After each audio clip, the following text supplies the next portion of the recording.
নমস্কাৰ, আপোনালোকে চাই আছে S22 টিভি। ভয়ংকৰ হ'ব নেকি আহিবলগীয়া 2023 বৰ্ষ? ধ্বংস হৈ যাব নেকি সমগ্ৰ পৃথিৱী? 2023 বৰ্ষক লৈ বাবা ভাংগাৰৰ ভয়ংকৰ ভৱিষ্যতবাণী। বিভিন্ন সময়ত বিশ্ববিখ্যাত বাবা ভাংগাৰে যি ভৱিষ্যতবাণী কৰি আহিছে সেইসমূহ সঁচা প্ৰমাণিত হৈ আহিছে আৰু সেইবাবে বাবা ভাংগাৰৰ ভৱিষ্যতবাণীক লৈ বিশ্বজুৰি চৰ্চা লাভ কৰিছে। বাবা ভাংগাৰৰ ভৱিষ্যতবাণীৰ মতে সকলোৰে বাবে ভয়ানক প্ৰমাণিত হ'ব পাৰে 2023 বৰ্ষ। বাবা ভাংগাৰে এই ভৱিষ্যতবাণীত উল্লেখ কৰিছে যে 2023 বৰ্ষত বিশ্বত হ'ব পাৰে সৌৰ ধুমুহা আৰু সমান্তৰালভাৱে বাবা ভাংগাৰৰ এই ভৱিষ্যতবাণীত উল্লেখ আছে যে পাৰমাণৱিক শক্তিৰো বিস্ফোৰণ হ'ব পাৰে আহিবলগীয়া 2023 বৰ্ষত।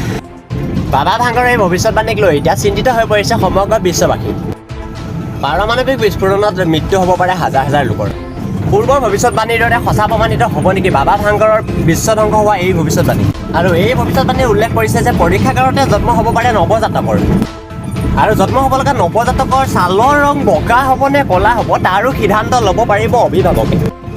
বাবা ভাংগাৰৰ এই ভৱিষ্যতবাণী কিমান দূৰ সঁচা প্ৰমাণিত হ'ব এয়া লক্ষণীয় হ'ব আহিব লগা 2023 বৰ্ষত। আৰু তেতিয়ালৈকে চাই থাকক আপোনালোকে S22 টিভি।